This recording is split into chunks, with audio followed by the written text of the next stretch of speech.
Pues muy buenas tardes a todos, queridos oyentes. Bienvenidos a este nuevo programa, La Pica en Flandes, este programa dirigido al mundo cívico-militar que estamos emitiendo en Informa Radio y también en distintos canales, en Spotify, en mi canal Guillermo Rocafort YouTube. Bienvenidos, como siempre, a esta cita semanal de los veteranos de las Fuerzas Armadas. Este programa, vamos a decir verdaderamente, una referencia ya en el mundo internacional, por supuesto en el mundo nacional, el mundo español, donde abordamos cuestiones de primerísimo nivel, cuestiones de la máxima actualidad, como siempre, con las personas con mayor experiencia en el ámbito militar. Voy a, antes de nada, presentar, hoy estaremos con todos ustedes, nuestro general don Juan Cifuentes. Muy buenas tardes, mi general. Buenas tardes, Guillermo. Buenas Buenas tardes a tardes. todos. Veo que tienes algún problema de conexión. Se te oye un poco distorsionado a veces. Debe ser todavía recuperando el wifi, ¿no? Sí. Bueno, sí, sí, sí, muchísimas gracias. Voy a ver si consigo restablecer la comunicación, pero si ven que vuelve a haber algún No, estás problema, bien, vas bien. voy bien. Vale, si hay Díganme, algún problema te avisamos. muchísimas gracias, muchísimas gracias. Sí, porque la verdad es que después del apagón, la verdad es que estamos un poco, en fin, un poco en estado casi de alarma, ¿no? Está también con nosotros nuestro coronel, don César Colis. Muy buenas tardes, mi coronel. Buenas tardes a todos. Buenas tardes, mi coronel. Y el que les habla, Guillermo Rocafort, el presentador del programa, antiguo caballero legionario del Tercio Gran Capitán y caballero legionario paracaidista Almogávar de Honor. Pues como hemos dicho siempre, bienvenidos a este magnífico programa y vamos a hacer, como es costumbre en nosotros, una referencia, bueno, a hechos históricos que, bueno, como siempre nos presenta de una forma magistral el coronel Salafranca, al cual le enviamos desde aquí un legionario saludo. Efemérides de esta semana, importantes. 5 de mayo del año 1589, el ataque inglés a La Coruña, ¿eh? Comandada por el pirata Drake, ese que proclamaban como almirante, su Alteza Real Británica. Pues es una fecha importante y ahí destaca sobre todo a María Pita y esos grandes patriotas gallegos que hicieron frente y derrotaron a lo que se llamó, creo que la contraarmada. Esto porque si se creen que nos vamos a olvidar de todo esto lo que hemos sufrido, pues no. Aquí vamos a hacer siempre homenaje a todos estos patriotas, estos soldados, hombres y mujeres que hicieron frente a la perfidia inglesa en el año 1589. Otra fecha importantísima, 2 de mayo del año 1808, levantamiento de Madrid contra los franceses, otros amigos también nuestros, las tropas de Napoleón y como, bueno, sobre todo reconocer esos grandes capitanes de artillería, el capitán Daoiz Ciblar y también el teniente Ruiz, que hicieron frente al invasor. Otra fecha importante, el 4 de mayo del año 1921, colocación de la primera piedra a la Academia de Caballería. El año 1 de mayo del año 1925, creación de la séptima bandera del Tercio.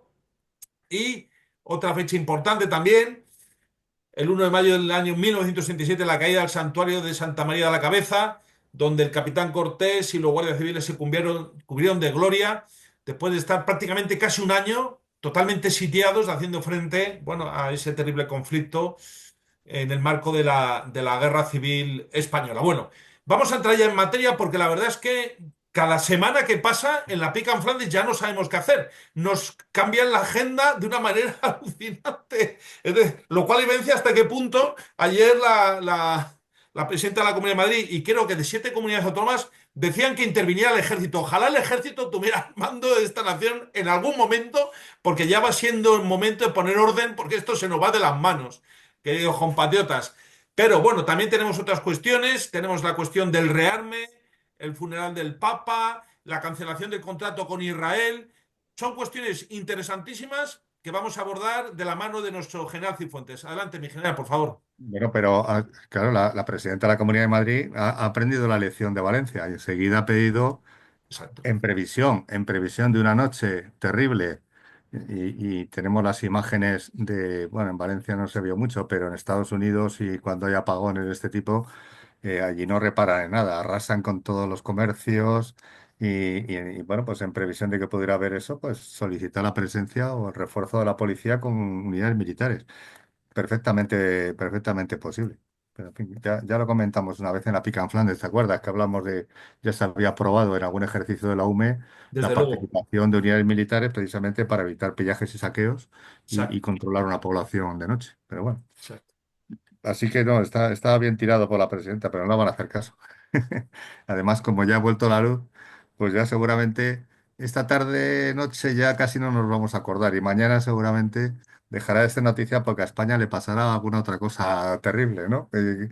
Porque vamos de una en otra. Y ya temas como el rearme ya parecen noticias muy atrasadas y como que ya no tienen trascendencia. Pero en este programa cívico-militar, yo desde luego sí que estoy muy interesado bueno, pues en ver en qué va a emplear el dinero, ¿no? Porque he estado leyendo, ¿no?, en diversos medios de comunicación e informándome un poco. Y bueno, pues los famosos 10.471 millones que ha aprobado el gobierno, pues realmente una pequeñísima parte va a ir realmente a mejoras en las capacidades militares, sobre todo para mejorar la capacidad de superioridad en el enfrentamiento. A la capacidad militar que hace que podamos vencer a un enemigo en un campo de batalla se llama superioridad en el enfrentamiento. Entonces, la adquisición de armamento o mejora en capacidades armamentísticas de nuestras Fuerzas Armadas van enfocadas, cuando adquieres armamento, a mejorar esa capacidad militar. Hay otras capacidades militares, protección, sostenimiento, pero la que se dedica, la capacidad que se mejora comprando armamento es la de superioridad del enfrentamiento, porque tenemos que ser superiores a nuestros posibles rivales. Y si no en cantidad, sí en calidad, ¿no? Bueno, pues efectivamente, se hizo público hace unos días, me parece que fue el miércoles de la semana pasada, que parece que fue hace un año, este plan de defensa de 10.471 millones de euros para alcanzar el 2% del PIB, ¿no? Bueno, de estos prácticamente el 20%, unos 2.000 millones, son los que van a ir destinados a lo que el gobierno ha llamado instrumentos de defensa y disuasión. Bueno, o sea, a la compra directa de armamento para mejorar la capacidad que os he mencionado de superioridad en el enfrentamiento. Bueno, su denominación a lo largo de todo el texto es de instrumentos de defensa y disuasión. O sea, instrumentos, no armas. Bueno, pues son cosas, ¿no? Cosas que se manejan. Y bueno, y luego los dos cometidos, tanto la defensa como la disuasión, pues sí, la verdad es que tienen su lógica cuando compras armamento, ¿no? Bueno, habla de que se van a utilizar todos los recursos para proteger las fronteras, para proteger el territorio y proteger a las Fuerzas Armadas con una perspectiva integral de 360 grados. Eso es bueno, pues son de esas típicas frases hechas, ¿no? O tics que se le ocurre a alguien y le suena bien al político y lo suelta, ¿no? La perspectiva integral de 360 grados, pues realmente yo creo que a lo mejor, hablando de Fuerzas Armadas, de superioridad en el enfrentamiento, de defensa de la nación, habría que hablar, en vertical, ¿no? Porque están el área espacial, la parte aérea, la parte terrestre, la parte naval, pues, las diferentes capas en las que se mueven las unidades militares. Bueno, me estoy enrollando. La inversión está dividida, lo han dividido en 5 epígrafes y vamos a analizarlos, porque al final vamos a ver que en uno de ellos solo es donde van esos 1.800 millones, 2.000 millones.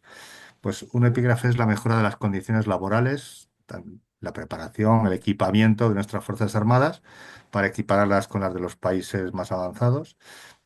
El segundo epígrafe es el desarrollo de adquisición de capacidades de telecomunicaciones y ciberseguridad. Bueno, eso es importante e interesante, ¿no? Y además a lo mejor vamos a llegar un poco tarde después del apagón de ayer. No sabemos si con una mejora en estas capacidades hubiéramos evitado algo así. Veremos. El tercer epígrafe sería la fabricación y compra de nuevos instrumentos de defensa. De nuevo, habla de los instrumentos como de los juguetes o de las herramientas, ¿no? En vez de hablar, pues, tanques, aviones, eh, barcos y balas, ¿no? O municiones.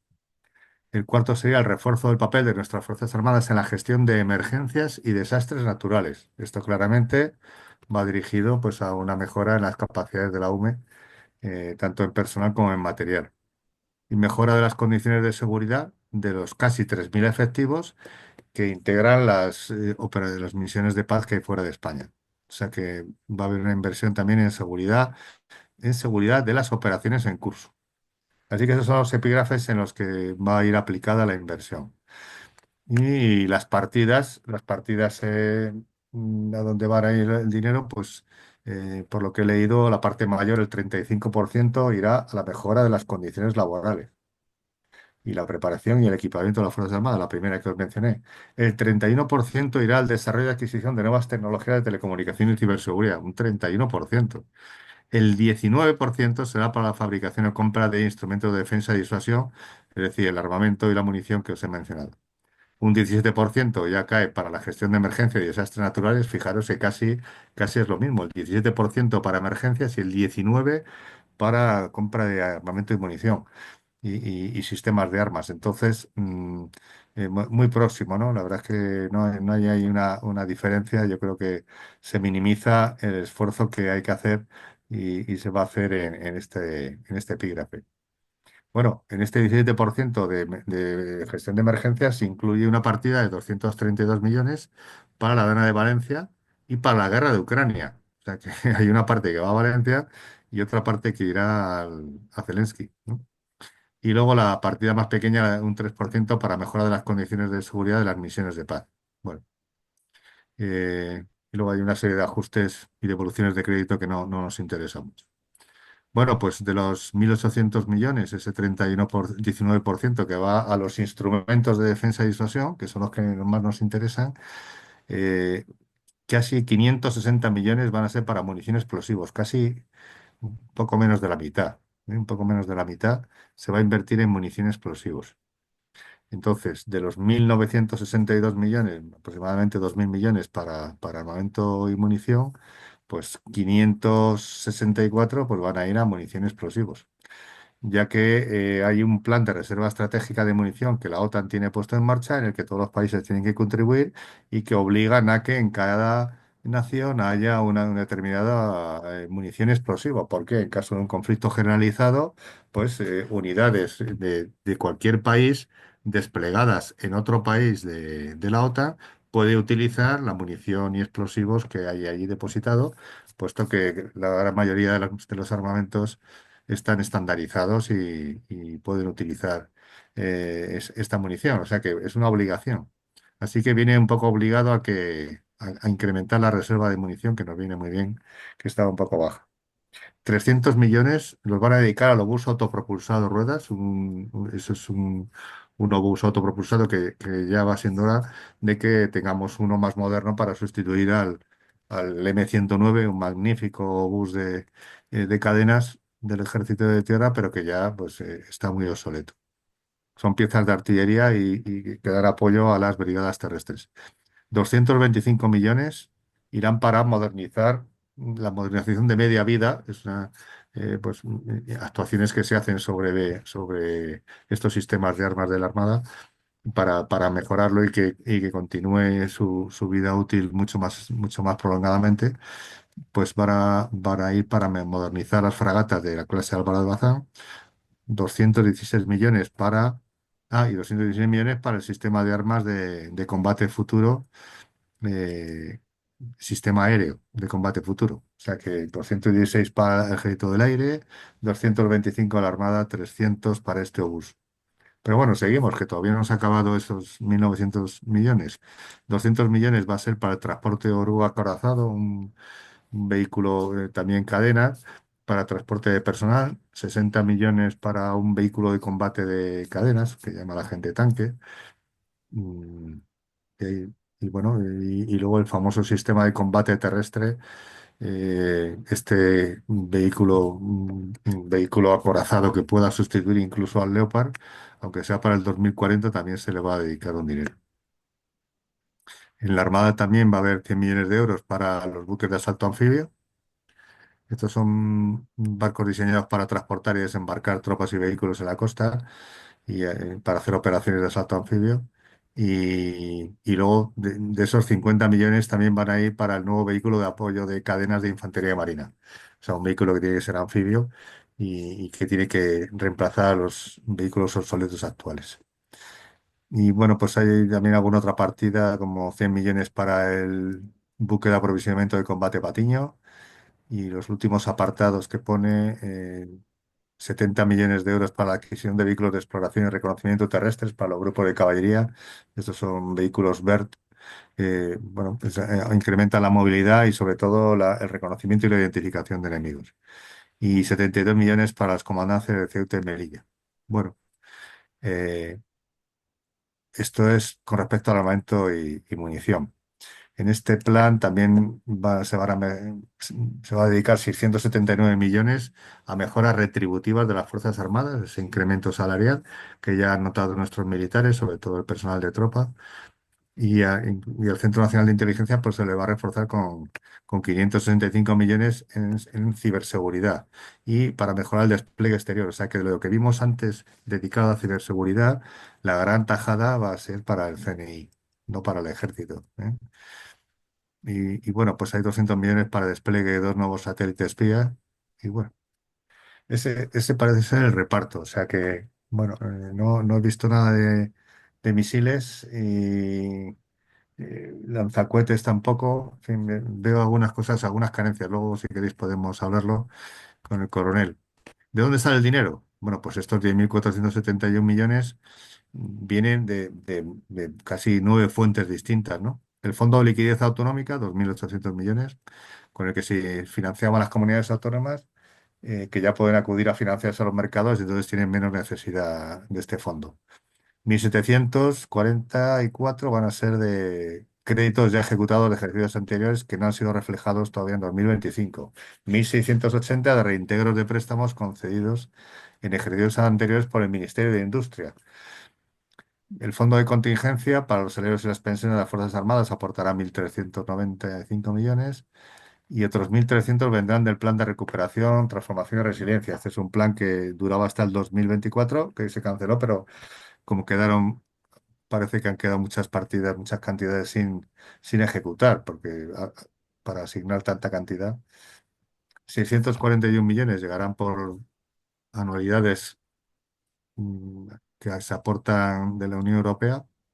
Ingresos por servicios prestados por el Ministerio de Defensa también 632 y finalmente por pago de sentencias 103 millones y incorporación de créditos no ejecutados de organismos autónomos del Ministerio de Defensa 97. O sea que como vemos ha cogido de todos lados donde fijaros la cantidad de dinero que se puede sacar.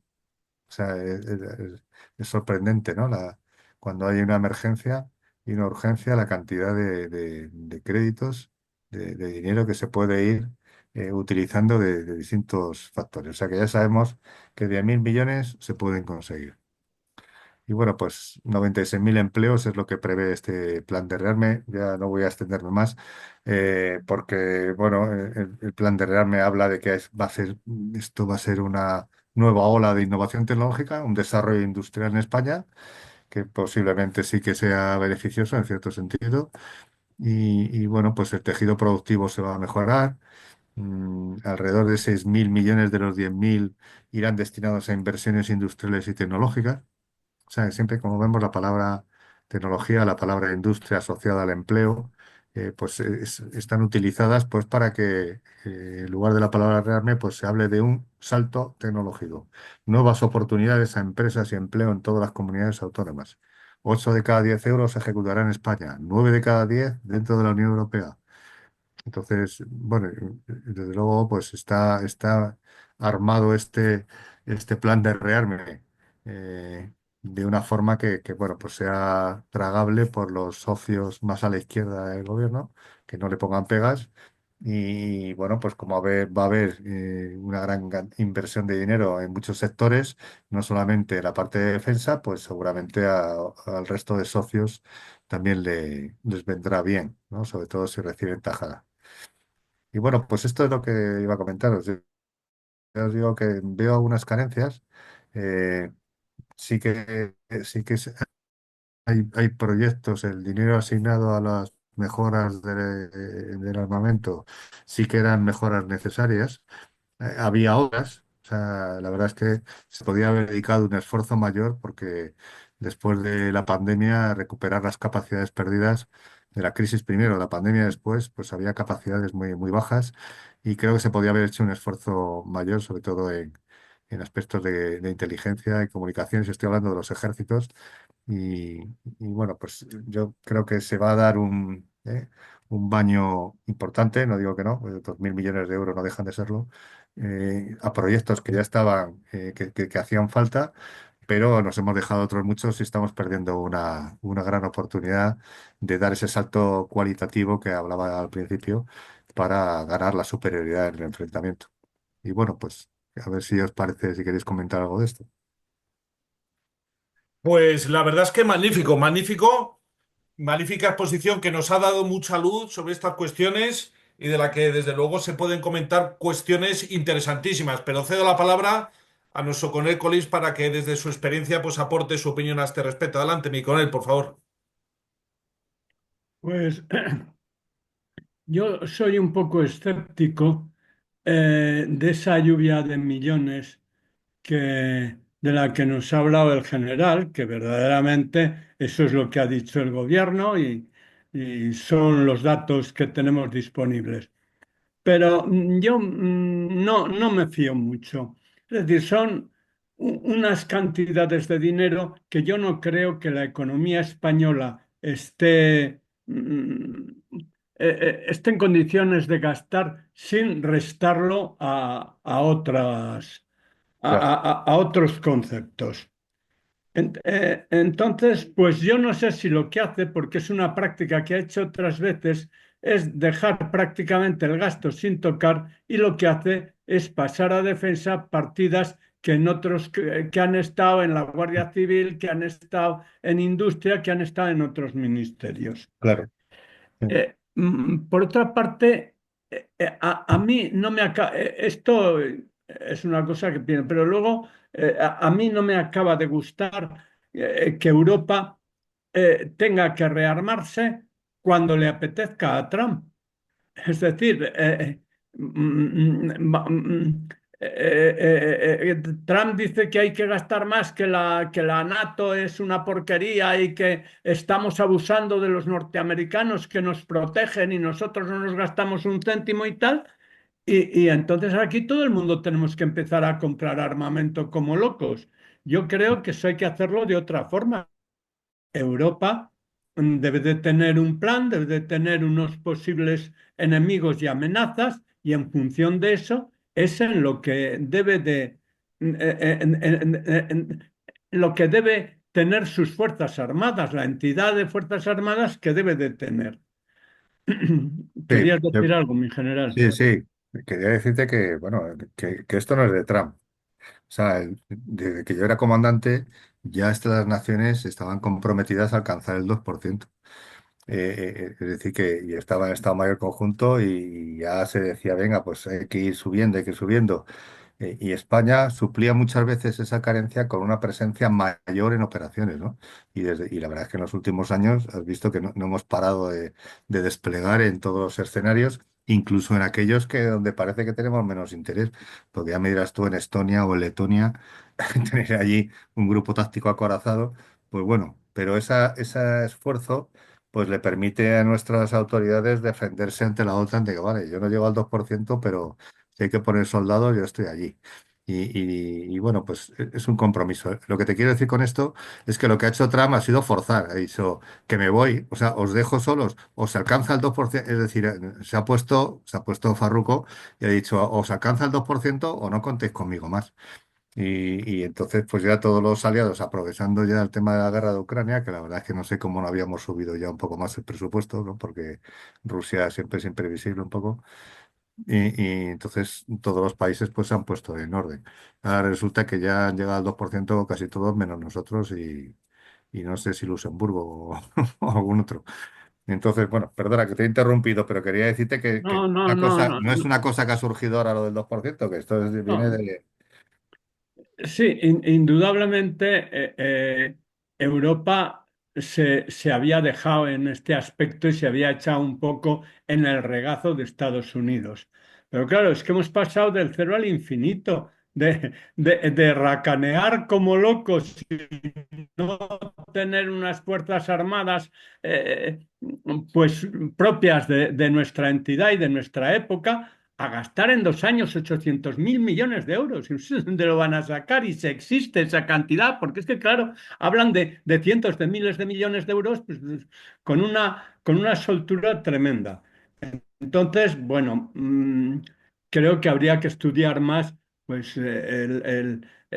claro, las amenazas y la entidad de las amenazas y el estado actual de nuestras fuerzas. Bueno, pasando sobre este mismo tema a otro, a otro tema. Yo las carencias que veo en el ejército español y que creo que había que reforzar es pues dotar a los carros de combate de sistemas de protección activa.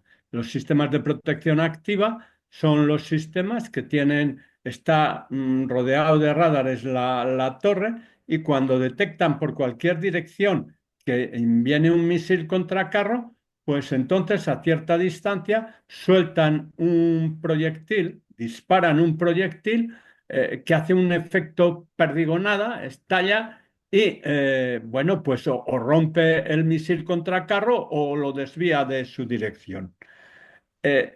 Esto respecto a los carros de combate. Por lo demás, yo creo que los Leopard del modelo más avanzado que tenemos actualmente, en cuanto a motor, armamento y protección por la coraza, pues están bien.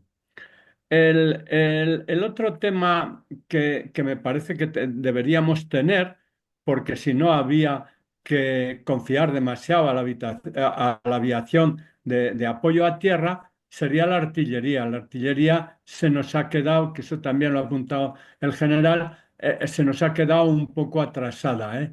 Y yo creo que necesitaría unos medios de más largo alcance, de mayor precisión, etcétera. O tener una buena aviación de apoyo al ejército de tierra que supliera la artillería. La otra cosa que creo que deberíamos de tener, pues es un transporte blindado de tropas, que es que llevan con ese proyecto no sé cuántos años. Es que en el año 60, a principios de los 60, se hizo el BMR, que era un vehículo fenomenal para su época. Claro, ahora ya desde 1960 ahora se ha quedado anticuado. Pero ¿cómo éramos capaces de hacer ese vehículo en 1960 y ahora es un vehículo que no se termina nunca?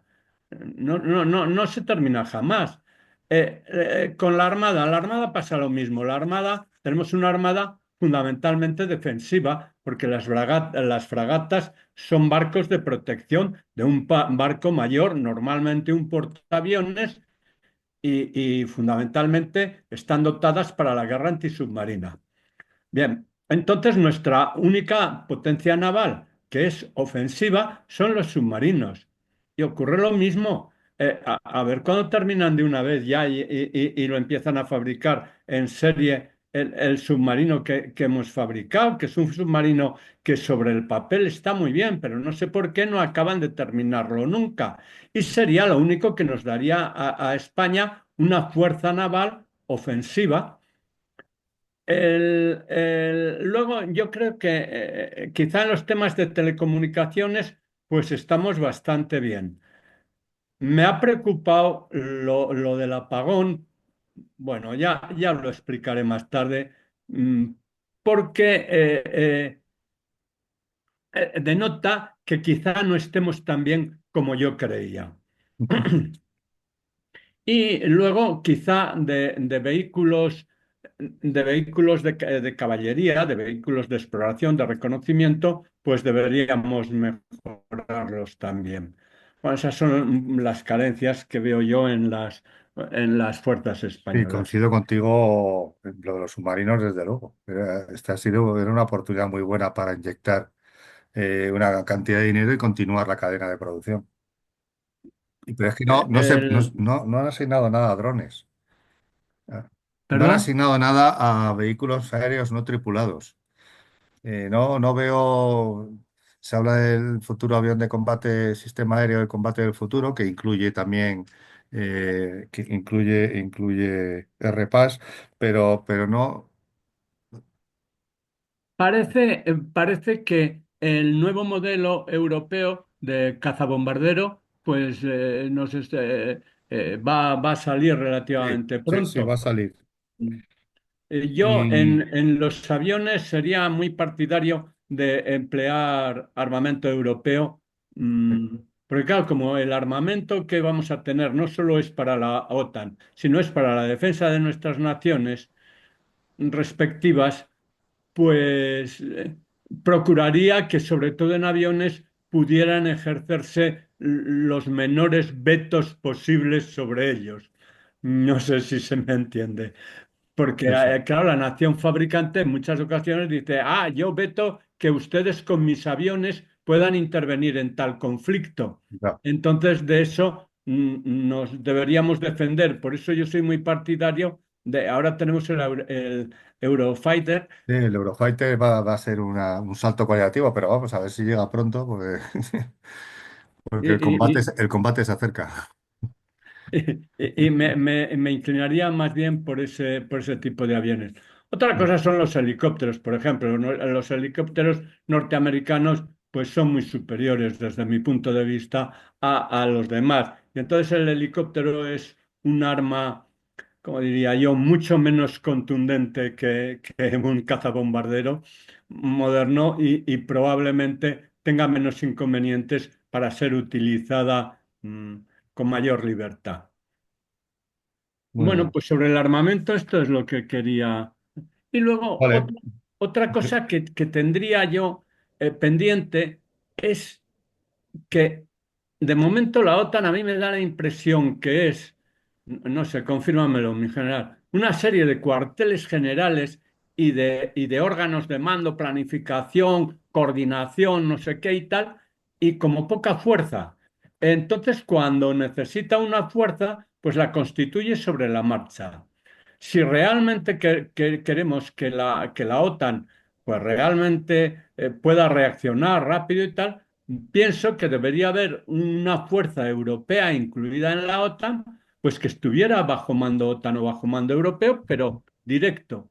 Eh, Sí, es a cierto que parece, nivel parece división, nivel cuerpo el, de ejército disminuido, no, no sé. el músculo parece No sé si pequeño. este juicio mío es correcto. El músculo parece pequeño. Sí. Están las fuerzas de reacción de la OTAN, hay fuerzas asignadas por sistema rotatorio entre los países y esas fuerzas contribuyen y se constituyen, pues yo creo que llega hasta nivel división, hasta nivel división. He visto ejercicios en la OTAN, pero claro, para ser una OTAN parece poco, ¿no? Pero es un poco, es una forma de escalar la respuesta, ¿no? Entonces tienes unidades distribuidas por los países que están asignadas, tienen un readiness, pasa una evaluación operativa, que se llama la OCREVAL, y luego se reúnen para hacer ejercicios y están disponibles para ser utilizados por los distintos mandos de la OTAN. Y esta sería la primera punta de lanza, es como una especie de la UME, ¿no? Cuando hay una emergencia, mandada a la UME y luego ya irá el resto del ejército. Pues esto es algo parecido. Hay otras unidades en cada país que tienen un readiness, tienen una disponibilidad, un límite de tiempo para reaccionar e incorporarse a esa fuerza de la OTAN, ¿sabes?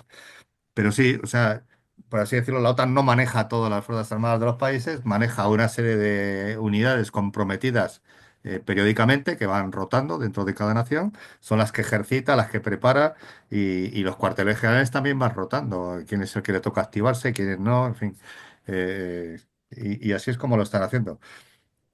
¿Que tendría que engordar la OTAN con más fuerza? Pues posiblemente, no te digo que no. Y que los cuarteles generales pues están planeando todo el día y ejecutando poco, pues sí, también es cierto, ¿no? Pero bueno, ten en cuenta que ahora hay mucho despliegue, hay mucha misión, ¿no?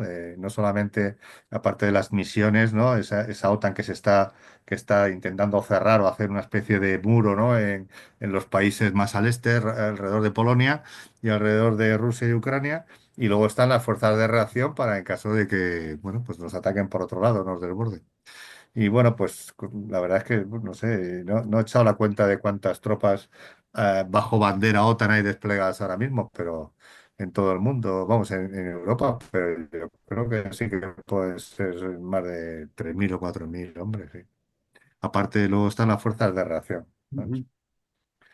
Y de lo del armamento que me dices, de la munición, ¿qué me dices? No hemos hablado de la compra de la munición, ¿eh?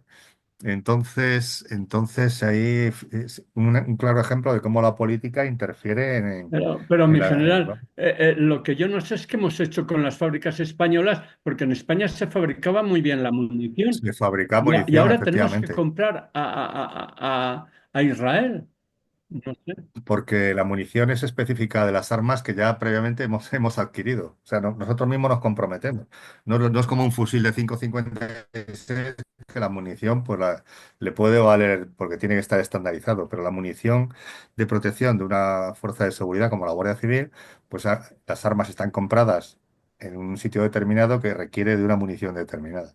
Y yo creo que es por eso, que la munición esa es específica, no te creas que se adquiere fácilmente o que se pueda fabricar fácilmente en España, aparte de que no tendríamos seguramente la licencia, ¿no? Porque- pero sí, tienes razón de que España ha sido fabricante de armas, bueno, y era un gran país fabricando armamento ligero, ¿no? Muy Y en bien. esta, en esta- Estamos prácticamente fuera de tiempo. Si les parece, continuamos hablando en vaya, la segunda parte, pero es muy, muy interesante todo lo que se ha tratado. Sigan con nosotros, queridos oyentes, en La Piga Flandes, en la segunda parte.